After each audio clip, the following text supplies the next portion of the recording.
저도 이제 제 가정을 지켜야 해요. 그리고 제 진짜 어머니도 아니잖아요. 한 여인의 마음이 산산조각 나는 순간이었습니다. 20년 동안 친아들처럼 키워온 양아들이 던진 차가운 말 한마디. 그 말이 그녀의 인생을 바꿔놓으리라는 것을 아무도 예상하지 못했습니다. 1990년대 중반 서울 변두리 골목길에 작은 식당 하나가 문을 열었습니다. 30대 중반의 젊은 부부가 운영하는 곳이었습니다. 남편 김혜성과 아내 이소희. 가진 것이라곤 부지런한 뿐이었지만 둘은 꿈을 품고 작은 식당을 시작했습니다. 새벽 4시부터 시작되는 하루였습니다.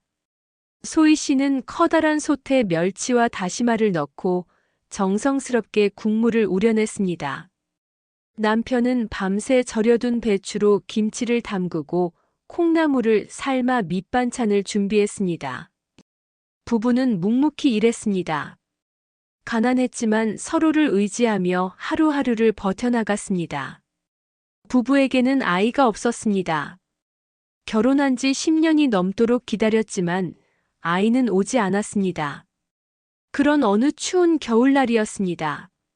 12월의 매서운 바람이 골목을 휩쓸던 저녁 식당 앞에서 기웃거리는 작은 그림자가 있었습니다. 10살 남짓 되어 보이는 소년이었습니다. 해진 옷을 입고 추위에 떨며 식당 안을 바라보고 있었습니다. 추우니까 들어와서 좀 이따 가렴. 괜찮아요. 배고프지? 밥 한 그릇 먹고 가. 돈이 없어요. 돈은 걱정 말고 일단 들어와서 몸 좀 녹이고 가. 그날부터 소녀는 식당을 찾았습니다. 처음엔 하루 걸러 한 번, 나중엔 매일. 부부는 묻지 않고 밥을 줬습니다. 소년도 말없이 받아 먹었습니다. 한 달이 지났을 때 부부는 소년의 사정을 알게 되었습니다. 고아원에서 자라다가 견디기 힘들어서 도망쳐 나온 아이였습니다. 의지할 곳이 없어 거리를 떠돌며 하루하루를 버티고 있었던 것입니다. 때로는 남의 집 처마 밑에서 잠을 자기도 하고 역 대합실에서 밤을 보내기도 했습니다. 여보, 우리 이 아이를 키우면 어떨까요? 나도 그 생각을 하고 있었어. 어쩌면 하늘이 내려준 선물이었는지도 모릅니다. 그렇게 소년 민수는 김씨 가족의 일원이 되었습니다. 정식 입양 절차를 거쳐 호적에도 올랐습니다. 가족이 된 것입니다. 민수는 놀라울 정도로 빠르게 가족에 적응했습니다. 학교에 다니기 시작했고 공부도 열심히 했습니다. 무엇보다 식당 일을 성실히 도왔습니다. 학교가 끝나면 곧장 식당으로 와서 앞치마를 두르고 일을 시작했습니다. 어머니, 제가 도와드릴게요. 고마워. 우리 민수 덕분에 엄마가 얼마나 든든한지 몰라. 민수는 설거지를 하고 테이블을 닦고 손님들의 주문을 받았습니다. 처음엔 서툴렀지만 점점 능숙해졌습니다. 손님들도 민수를 좋아했습니다. 예의 바르고 부지런한 아이였기 때문입니다. 민수의 도움과 부부의 성실함이 합쳐지면서 식당은 조금씩 번창하기 시작했습니다. 처음엔 하루 몇만 원이던 매출이 10만 원, 20만 원으로 늘어났습니다. 단골 손님들이 생겨났고 입소문을 타고 새로운 손님들도 찾아왔습니다. 소희 씨의 손맛은 특별했습니다. 어떤 비법이 있는 것도 아니었습니다. 그냥 정성을 다해 만드는 것뿐이었습니다. 새벽마다 직접 시장에 나가서 신선한 재료를 고르고 하나하나 손질해서 요리했습니다. 인공 조미료는 전혀 쓰지 않았고 김치는 계절에 맞춰 다르게 담갔습니다. 혜성은 소희 씨의 요리를 더욱 빛나게 해주는 역할을 했습니다. 밑반찬 하나하나에 신경을 썼고 손님들이 편안하게 식사할 수 있도록 분위기를 만들어갔습니다. 무뚝뚝해 보였지만 사실은 마음이 따뜻한 사람이었습니다. 5년이 지났습니다. 식당은 동네에서 유명해졌습니다. 소희 씨의 손맛이 입소문을 탔고 멀리서도 사람들이 찾아왔습니다. 부부는 더 큰 자리로 이사를 했습니다. 민수도 중학생이 되었습니다. 공부도 잘했고 친구들도 많았습니다. 무엇보다 부모님을 도와 식당 일을 하는 것을 자랑스러워했습니다. 새로운 식당은 이전보다 2배나 컸습니다. 테이블도 더 많아졌고 주방도 넓어졌습니다. 손님들도 더 많아졌습니다. 점심시간에는 줄을 서서 기다리는 손님들도 있었습니다. 하지만 소희 씨는 서두르지 않고 여전히 정성스럽게 한 그릇 한 그릇 마음을 담아 만들었습니다. 10년이 지났습니다. 이제 민수는 20살이 되었고 대학에 진학했지만 여전히 식당을 도왔습니다.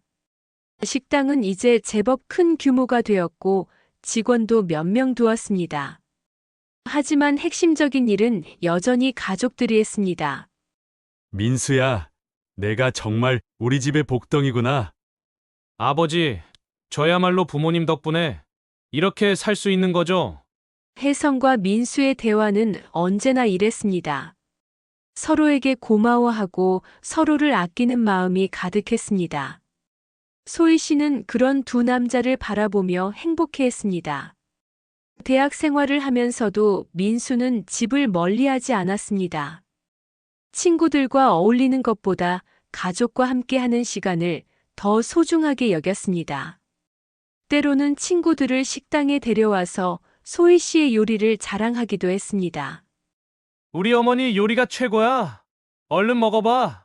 민수의 친구들은 정말로 맛있다고 칭찬했습니다. 그럴 때마다 소희 씨는 더 많은 반찬을 내어주며 흐뭇해했습니다. 민수가 자랑스러웠고 민수가 자랑하는 자신의 요리도 뿌듯했습니다. 15년이 지났습니다. 민수는 대학을 졸업하고 좋은 직장에 취업했습니다. 하지만 여전히 주말이면 식당을 도왔습니다. 그리고 사랑하는 여인도 만났습니다. 대학 동기였던 영미라는 여성이었습니다. 영미는 민수의 가족을 만나고 깊은 인상을 받았습니다. 진정한 가족의 모습이 무엇인지 보여주는 사람들이었습니다. 혈연이 아님에도 불구하고, 아니, 그것보다도 더 끈끈한 사랑으로 맺어진 가족이었습니다. 민수가 결혼을 발표했을 때 소희 씨와 혜성은 누구보다 기뻐했습니다. 예식 비용은 물론 신혼집까지 마련해줬습니다. 20년 동안 키운 아들의 결혼이었습니다. 아끼는 게 있을 리 없었습니다. 결혼 준비 과정에서 소희 씨는 마치 자신의 친아들을 결혼시키는 어머니처럼 세심하게 신경을 썼습니다. 혜성도 마찬가지였습니다. 신혼집을 구할 때 직접 여러 곳을 다니며 가장 좋은 곳을 골랐습니다. 결혼식 날 소희 씨는 눈물을 흘렸습니다. 기쁨의 눈물이었습니다. 민수야, 행복하게 살아라. 엄마는 정말 뿌듯하다. 어머니, 정말 감사합니다. 어머니 아버지가 아니었다면 오늘의 제가 있을 수 없었을 거예요. 결혼식장에서 민수는 양쪽 부모님께 큰 절을 올렸습니다. 친부모님께 드리는 절과 다르지 않았습니다. 오히려 더 깊은 감사의 마음이 담겨 있었습니다. 길에서 만난 고아를 아들로 받아들여 여기까지 키워준 은혜에 대한 감사였습니다. 그때만 해도 모든 것이 완벽해 보였습니다. 가족은 화목했고 사업은 번창했습니다. 웃음이 끊이지 않는 집이었습니다. 민수의 신혼생활도 행복했고 식당도 더욱 번성했습니다. 이보다 더 행복할 수 있을까 싶을 정도였습니다. 하지만 인생은 예측할 수 없는 것이었습니다. 가장 행복한 순간에도 불행은 조용히 다가오고 있었습니다. 행복은 영원하지 않았습니다. 민수 결혼 2년 후 평소와 다르지 않던 어느 날 저녁이었습니다. 혜성이 주방에서 일하다가 갑자기 비틀거리며 쓰러졌습니다. 뇌졸중이었습니다. 응급실로 실려간 그의 상태는 심각했습니다. 의사들은 최선을 다했지만 뇌출혈이 광범위하고 발견이 늦었다고 했습니다. 중환자실에서 의식불명 상태가 계속되었습니다. 병원에서 보낸 한 달은 소희 씨에게 가장 긴 시간이었습니다. 하루 종일 병상을 지켰고 밤새 남편의 손을 잡고 있었습니다. 민수는 직장과 병원을 오가며 간병했습니다. 신혼인 아내 영미도 함께 병원을 지켰습니다. 아버지, 눈 뜨세요. 저 민수예요. 민수는 매일 아버지의 귀에 속삭였습니다. 가끔 혜성의 손가락이 미세하게 움직이는 것 같기도 했지만 의사들은 고개를 저었습니다. 뇌파에서 반응이 없다는 것이었습니다. 그러던 어느 날 새벽, 혜성의 심전도가 평평한 선을 그리기 시작했습니다. 의료진들이 달려와 심폐소생술을 시도했지만 소용없었습니다. 30년간 소희 씨와 함께해온 동반자가 세상을 떠나는 순간이었습니다. 장례식장에서 소희 씨는 말없이 눈물만 흘렸습니다. 울음소리조차 내지 않았습니다. 너무 큰 슬픔 앞에서는 소리조차 나오지 않는 법입니다. 30년을 함께한 동반자였습니다. 함께 가난을 이겨내고 함께 성공을 일궈낸 사람이었습니다. 함께 민수를 키우며 진정한 가족을 만들어 온 사람이었습니다. 어머니, 제가 있습니다. 걱정하지 마세요. 민수는 소희 씨의 어깨를 감싸며 말했습니다. 그 자신도 아버지를 잃은 슬픔에 젖어 있었지만 어머니를 위로하는 것이 우선이었습니다. 고맙다. 민수야, 너만 있으면 돼. 소희 씨의 목소리는 쉬어 있었습니다. 며칠간 계속 울었기 때문이었습니다. 혜성은 유언을 남겼습니다. 법적으로 작성된 유언장이 있었습니다. 재산의 상당 부분을 민수에게 상속한다는 내용이었습니다. 이제 가정을 지켜야 할 사람은 민수라는 뜻이었습니다. 그리고 소희 씨에게는 식당과 집을 남겼습니다. 민수는 거액의 상속을 받았습니다. 그동안 식당을 운영하며 모은 돈이 상당했습니다. 부동산 투자도 성공적이었고 예금도 많았습니다. 민수는 갑자기 부유한 사람이 되었습니다. 소희 씨는 식당을 계속 운영했지만 예전만큼 활기차지는 않았습니다. 남편이 없는 주방은 너무 넓어 보였고 혼자 하는 일은 버거웠습니다. 그래도 민수가 자주 찾아와 안부를 물었고 영미도 함께 와서 일손을 도왔습니다. 소희 씨는 그것만으로도 위로가 되었습니다. 시간이 조금씩 흘러가면서 가족들은 태성 없는 삶에 적응해 갔습니다. 하지만 그의 빈자리는 너무 컸습니다. 특히 소희 씨에게는 더욱 그랬습니다. 30년간 함께해온 동반자를 잃는다는 것이 얼마나 큰 일인지 이제야 알게 되었습니다. 남편이 세상을 떠난 지 3년이 지났습니다. 소희 씨는 혼자서도 식당을 잘 꾸려나갔습니다. 단골 손님들이 많았고 여전히 사람들이 찾는 맛집이었습니다. 그런 어느 날 평소보다 부쩍 친해진 단골 손님 중 한 명이 제안을 했습니다. 사장님, 이렇게 좋은 식당을 하나만 하시기엔 아깝지 않나요? 체인 사업으로 키우면 훨씬 큰 성공을 할 수 있을 텐데요. 체인 사업이요? 제가 아는 분이 이런 사업을 전문으로 하시거든요. 가맹점주들을 모집해서 브랜드를 만드는 일이에요. 한번 만나보시죠. 소희 씨는 처음엔 망설였습니다. 하지만 단골 손님의 계속된 권유에 마음이 흔들렸습니다. 더 큰 성공을 한다면 민수에게도 더 많은 것을 남겨줄 수 있을 터였습니다. 몇 번의 만남 후 소희 씨는 결정했습니다. 가맹점 운영 시스템을 구축하기 위한 초기 투자금을 내기로 한 것입니다. 사장님, 걱정하지 마세요. 6개월 안에 가맹점 열 곳은 문제없이 모집할 수 있을 거예요. 가맹비로 투자금은 1년 안에 회수하실 수 있습니다. 하지만 이 모든 것은 치밀한 사기였습니다. 동업자라는 사람은 사기꾼이었고 단골 손님도 그들의 일당이었습니다. 처음에는 순조로워 보였습니다. 가맹점 모집 광고도 나고 몇 명의 예비 창업자들이 문의도 왔습니다. 하지만 실제로는 아무것도 진행되지 않았습니다. 추가 투자를 계속 요구받았습니다. 마케팅 비용, 시스템 구축비, 직원 인건비 등 갖가지 명목으로 돈을 요구했습니다. 소희 씨는 지금까지 투자한 돈을 잃을까봐 계속 돈을 댔습니다. 6개월 후 동업자는 사라졌고 연락도 되지 않았습니다. 소희 씨는 그제야 자신이 속았다는 것을 깨달았습니다. 이럴 수가. 평생 모은 돈이 소희 씨는 거의 모든 현금을 잃었습니다. 그동안 모아둔 예금과 남편이 남긴 유산까지 모두 사기꾼들에게 넘어간 것입니다. 다행히 식당 건물만은 지켜낼 수 있었지만 그것도 은행의 담보로 잡혔습니다. 운영자금도 거의 남지 않은 상황이었습니다. 절망 속에서 소희 씨가 가장 먼저 떠올린 사람은 민수였습니다. 20년간 키운 아들이라면, 그리고 혜성으로부터 상당한 유산을 받은 아들이라면 분명 도와줄 것이라고 믿었습니다. 소희 씨는 민수의 집을 찾아갔습니다. 민수는 이제 30대 중반이 되었습니다. 회사에서도 중요한 자리에 올라 있었고 아내 영미와 함께 행복한 가정을 이루고 있었습니다. 최근에는 아이도 태어나 더욱 바빠 보였습니다.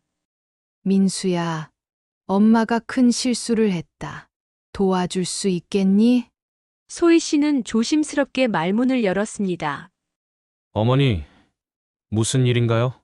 민수의 표정은 평소와 달리 어딘가 어색해 보였습니다. 소희 씨는 사업 실패의 전말을 털어놓았습니다. 어떻게 속게 되었는지, 얼마나 많은 돈을 잃었는지, 지금 얼마나 절망적인 상황인지를 자세히 설명했습니다. 민수는 처음엔 놀란 듯 했지만 이야기를 들을수록 표정이 차갑게 변했습니다. 동정이나 안타까움보다는 불편함이 더 큰 것 같았습니다. 어머니, 제가 뭘 할 수 있겠어요? 저도 이제 가정이 있는 몸이고, 민수의 목소리에는 이전의 따뜻함이 없었습니다. 마치 남을 대하는 듯한 느낌이었습니다. 민수야, 엄마가 너를 키우느라 얼마나 힘들었는지 알잖니? 그리고 아버지께서 남겨주신 돈도 있지 않니? 소희 씨는 간절한 마음으로 말했습니다. 전 재산을 잃은 상황에서 의지할 곳은 민수뿐이었습니다. 그때 민수의 입에서 나온 말은 소희 씨의 가슴을 찔렀습니다. 20년간 들어본 적 없는, 상상도 못했던 말이었습니다. 저도 이제 제 가정을 지켜야 해요. 그리고 제 진짜 어머니도 아니잖아요. 소희 씨는 그 자리에서 얼어붙었습니다. 시간이 멈춘 것 같았습니다. 20년 동안 친아들처럼 키운 아이의 입에서 나온 말이었습니다. 배합 하나치는 않았지만 사랑으로 키워온 아들이었습니다. 밤새 열이 날 때 간병했고 학교 행사마다 빠지지 않고 참석했으며 대학 등록금까지 대준 아들이었습니다. 민수야, 그런 말을 어떻게... 소희 씨의 목소리는 떨리고 있었습니다. 사실이잖아요. 어머니께서 절 키워주신 건 감사하지만, 이제 각자 살 때가 된 것 같아요. 저는 제 가족을 위해 살아야 하거든요. 민수의 말은 계속되었습니다. 마치 오랫동안 준비해온 말인 것처럼 막힘없이 나왔습니다. 그동안 정말 감사했습니다. 하지만 이제는 더 이상 찾아오지 마세요. 소희 씨는 더 이상 말할 수 없었습니다. 목이 메어서 소리가 나오지 않았습니다. 그냥 민수의 집을 나왔습니다. 다리에 힘이 빠져 제대로 걷지도 못했습니다. 집에 돌아오는 길에 소희 씨는 한참을 걸어야 하는 거리를 택시도 타지 않고 걸었습니다. 길에서 한참을 울었습니다. 지나가는 사람들이 쳐다봐도 상관없었습니다. 20년의 세월이 한순간에 부정당한 기분이었습니다. 집에 돌아와서도 소희 씨는 잠을 이룰 수 없었습니다. 민수의 차가운 눈빛과 무심한 목소리가 계속 머릿속에 맴돌았습니다. 진짜 어머니도 아니라는 그 말이 가슴을 후벼 팠습니다. 그날 밤 소희 씨는 혼자 생각했습니다. 내가 무엇을 잘못했을까? 정말 나는 민수에게 어머니가 아닌 걸까? 20년간 쌓아온 모든 것이 의미가 없는 걸까? 하지만 슬픔이 지나고 나니 분노가 올라왔습니다. 배은망덕한 것에 대한 분노였습니다. 어려울 때는 부모라고 부르더니 이제 잘 살게 되니까 남남이라고 하는 것에 대한 분노였습니다. 그 순간 소희 씨는 결심했습니다. 다시는 민수에게 기대지 않겠다고, 혼자의 힘으로 살아가겠다고, 그리고 언젠가는 민수가 후회하게 만들겠다고 다짐했습니다. 소희 씨는 좌절하지 않았습니다. 나이는 60이 넘었지만 아직 건강했고 의지도 있었습니다. 무엇보다 30년간 쌓아온 요리 실력과 장사 노하우가 있었습니다. 그것만큼은 아무도 빼앗아갈 수 없는 자산이었습니다. 얼마 남지 않은 돈을 모아 작은 식당을 차렸습니다. 담보로 잡힌 기존 식당 건물은 포기하고 월세가 저렴한 골목 상가에서 새롭게 시작했습니다. 다시 처음으로 돌아갔습니다. 새벽 4시부터 일어나 국물을 우려내고 밑반찬을 정성스럽게 준비했습니다. 30년 전 남편과 함께 시작했던 그 마음가짐으로 돌아갔습니다. 처음 몇 달은 정말 힘들었습니다. 손님도 많지 않았고 혼자 하는 일이라 체력적으로 버거웠습니다. 무엇보다 마음이 힘들었습니다. 민수에 대한 배신감과 분노가 가슴 속에서 끓어올랐지만 소희 씨는 포기하지 않았습니다. 오히려 이런 상황이 자신을 더 강하게 만들어준다고 생각했습니다. 누구에게도 기대지 않고 살아간다는 것이 얼마나 자유로운 일인지 깨달았습니다. 그러던 어느 날 옛 단골 손님 한 분이 찾아왔습니다. 예전에 자주 오던 분이었는데 소희 씨가 체인 사업을 한다는 소문을 듣고 한동안 오지 않았던 분이었습니다. 사장님, 여기서 뭐 하세요? 큰 식당 하신다고 하던데. 그냥 처음부터 다시 시작하는 거예요. 소희 씨는 담담하게 대답했습니다. 자세한 사정은 말하지 않았습니다. 역시 여기 맛이 진짜네요. 다른 데서는 이런 맛 못 느껴봤어요. 역시 사장님이 직접 하시니까 다르네요. 그 말에 소희 씨는 조금 위로가 되었습니다. 진짜를 알아보는 사람들은 있다는 것을 깨달았습니다. 입소문이 서서히 퍼지기 시작했습니다. 진짜 맛집이 다시 돌아왔다는 소문이었습니다. 예전보다 더 정성스럽게 만든다는 이야기도 함께 퍼졌습니다. 실제로 소희 씨는 예전보다 더 많은 정성을 쏟았습니다.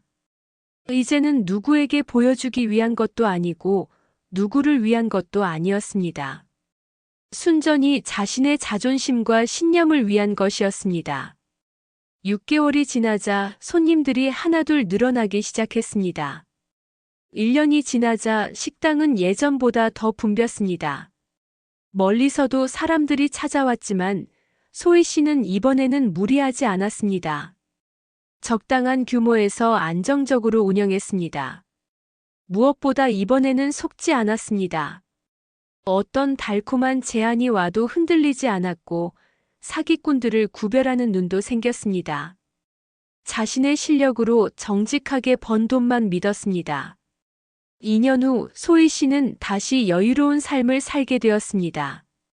예전만큼 큰 부자는 아니었지만 편안하게 살 수 있을 정도의 성공을 거둔 것입니다. 더욱 중요한 것은 정신적으로 완전히 독립했다는 점이었습니다. 이제 소희 씨는 누구에게도 기대지 않았습니다. 민수에 대한 원망도 많이 줄어들었습니다. 오히려 그 일이 자신을 더 강하게 만들어줬다고 생각했습니다.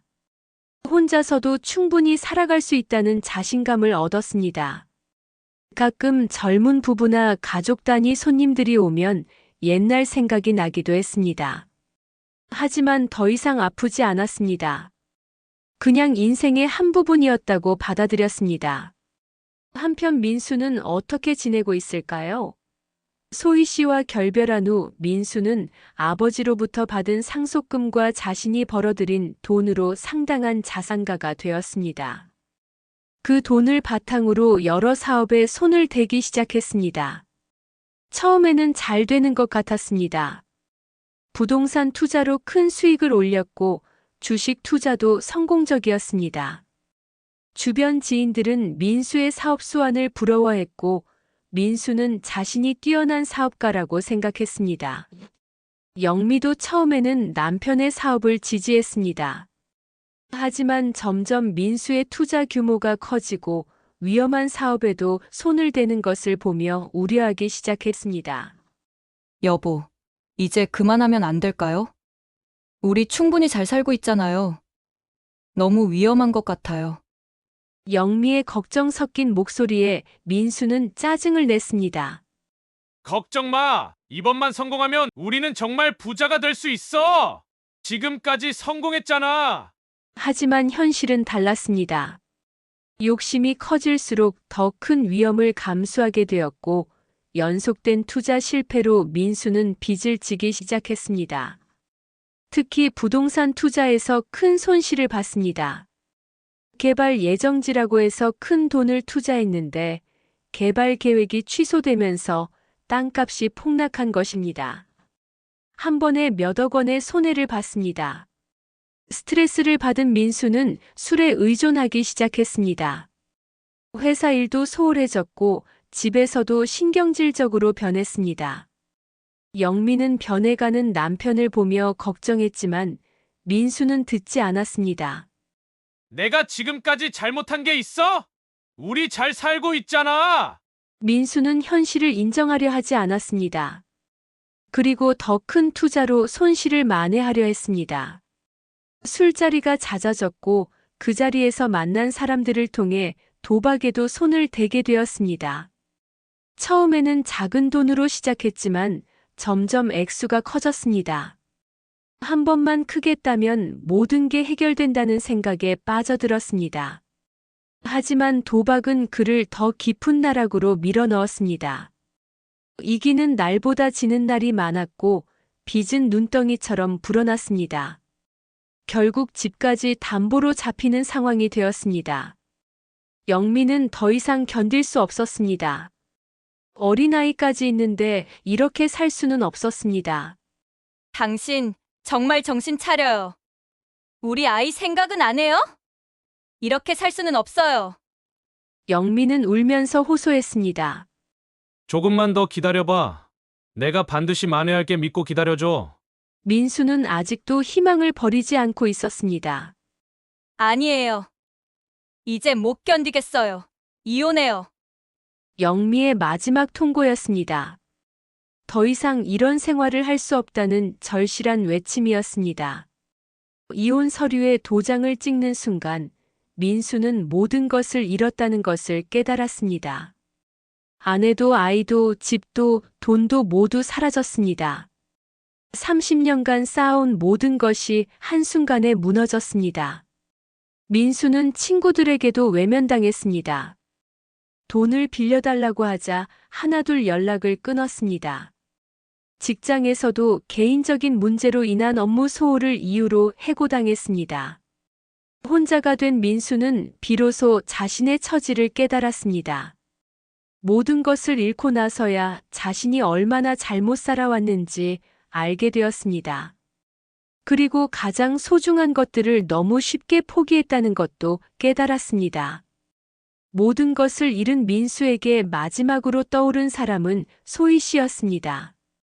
5년 전 자신이 매정하게 거부했던 그 어머니였습니다. 이제 와서 찾아간다는 것이 부끄럽고 면목 없었지만 달리 의지할 곳이 없었습니다.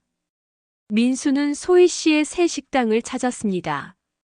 작지만 깔끔하게 정리된 식당은 손님들로 가득했습니다. 소희 씨가 혼자서도 이렇게 잘 해내고 있다는 것이 놀라웠습니다. 어머니, 민수가 조심스럽게 소희 씨를 부르자 소희 씨는 잠시 놀란 듯 했습니다. 5년 만에 만나는 아들의 모습은 초라했습니다. 수척해진 얼굴, 구겨진 옷차림, 자신감을 잃은 구부정한 자세. 예전에 당당하고 자신만만했던 모습은 온데간데 없었습니다. 민수야, 소희 씨의 목소리에는 복잡한 감정이 담겨 있었습니다.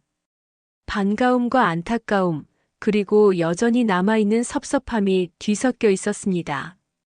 어머니, 정말 잘못했습니다. 민수는 그 자리에서 무릎을 꿇었습니다. 식당 안의 손님들이 모두 바라보는 가운데서였습니다. 더 이상 체면이나 자존심을 챙길 여유는 없었습니다. 어머니, 정말 잘못했어요. 그때 그런 말을 했던 제가 미쳤었어요. 어머니만이 제 진짜 어머니예요. 세상에서 가장 소중한 분이에요. 민수는 눈물을 흘리며 말했습니다.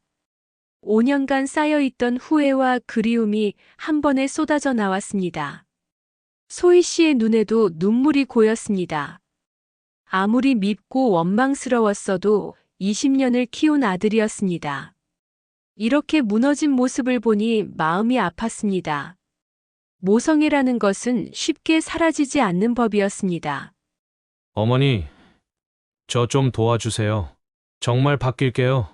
다시는 그런 말 안 할게요. 정말 잘못했습니다. 민수의 간청은 계속되었지만 소희 씨는 이미 마음을 정하고 있었습니다. 5년 동안 혼자 버텨오면서 많은 것을 깨달았습니다.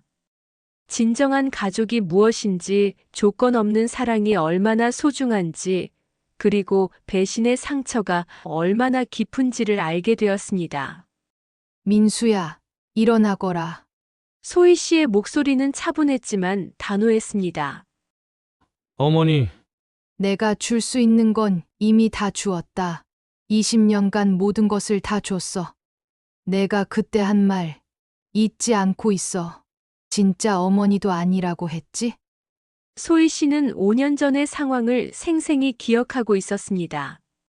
그때의 상처가 아직도 아물지 않았습니다. 그 말이 맞아. 나는 너의 진짜 어머니가 아니다.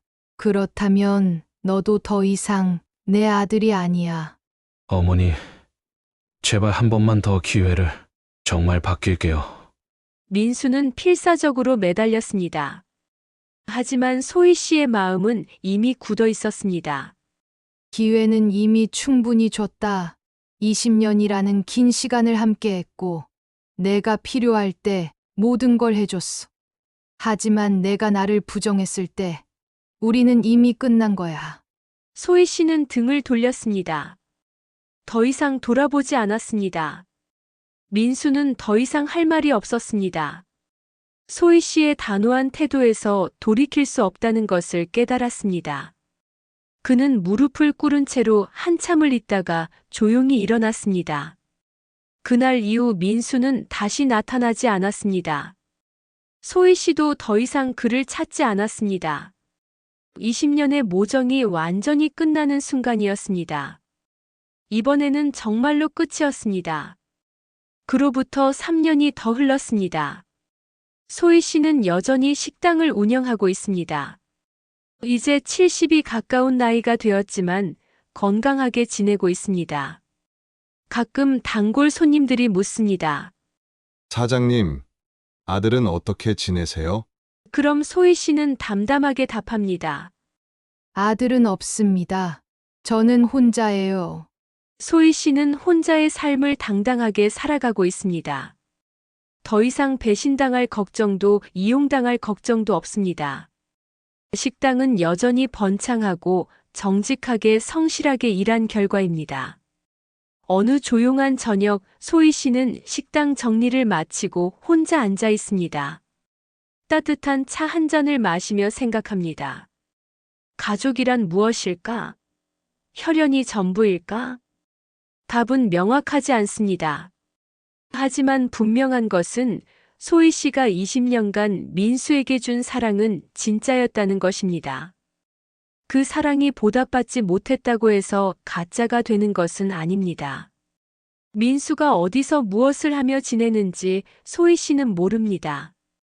알고 싶지도 않습니다. 다만 그가 자신의 잘못을 깨닫고 어딘가에서 바르게 살아가기를 바랄 뿐입니다. 배 아파나지는 않았지만 사랑으로 키워낸 아이. 하지만 끝내 지켜지지 못한 인연. 과연 가족이란 무엇일까요? 소희 씨의 이야기는 우리에게 많은 것을 생각하게 합니다. 가족의 의미, 사랑의 한계, 그리고 인간관계의 복잡함을. 때로는 가장 가까운 사람에게서 가장 큰 상처를 받기도 하지만 그렇다고 해서 사랑했던 시간까지 무의미해지는 것은 아닙니다. 소희 씨는 이제 새로운 삶을 살아가고 있습니다. 과거에 얽매이지 않고 오늘을 충실히 살아가는 여인의 모습입니다. 그녀의 식당에서는 오늘도 따뜻한 밥과 정성스러운 반찬이 손님들을 맞이합니다. 어쩌면 이것이 진정한 승리일지도 모릅니다. 복수도 아니고 원망도 아닌 그저 자신의 길을 묵묵히 걸어가는 것. 소희 씨의 하루는 여전히 새벽 4시에 시작됩니다. 40년 전 남편 혜성과 함께 시작했던 그 마음가짐 그대로입니다. 다만 이제는 혼자입니다. 하지만 외롭지 않습니다. 자신이 선택한 삶이기 때문입니다. 누구에게 기대지 않고 누구를 원망하지도 않는 완전한 독립을 이룬 삶입니다. 우리는 소희 씨의 이야기를 통해 많은 것을 배울 수 있습니다. 진정한 강함이 무엇인지, 사랑의 의미가 무엇인지, 그리고 인생에서 가장 소중한 것이 무엇인지를 말입니다. 결국 중요한 것은 마음입니다. 진심이 담긴 관계인가 아니면 이해관계에 따른 관계인가. 소희 씨는 20년간 진심으로 사랑했습니다. 그 사랑이 보답받지 못했다고 해서 그 시간들이 무의미해지는 것은 아닙니다. 혈연이 전부가 아니라는 것을, 진정한 사랑은 조건이 없다는 것을, 하지만 그 사랑도 때로는 한계가 있다는 것을 소희 씨의 이야기는 우리에게 들려줍니다. 그리고 무엇보다 어떤 시련이 와도 굴복하지 않는 인간의 의지가 얼마나 아름다운지를 보여준 소희 씨는 진정한 승리자입니다. 이제 이야기를 마무리할 시간입니다. 하지만 소희 씨의 인생은 계속됩니다. 오늘도 내일도 그녀는 자신만의 방식으로 살아갈 것입니다. 오늘 들려주는 편지를 끝까지 들어주셔서 감사합니다. 여러분은 소희 씨의 선택에 대해 어떻게 생각하시나요? 댓글로 여러분의 생각을 들려주세요.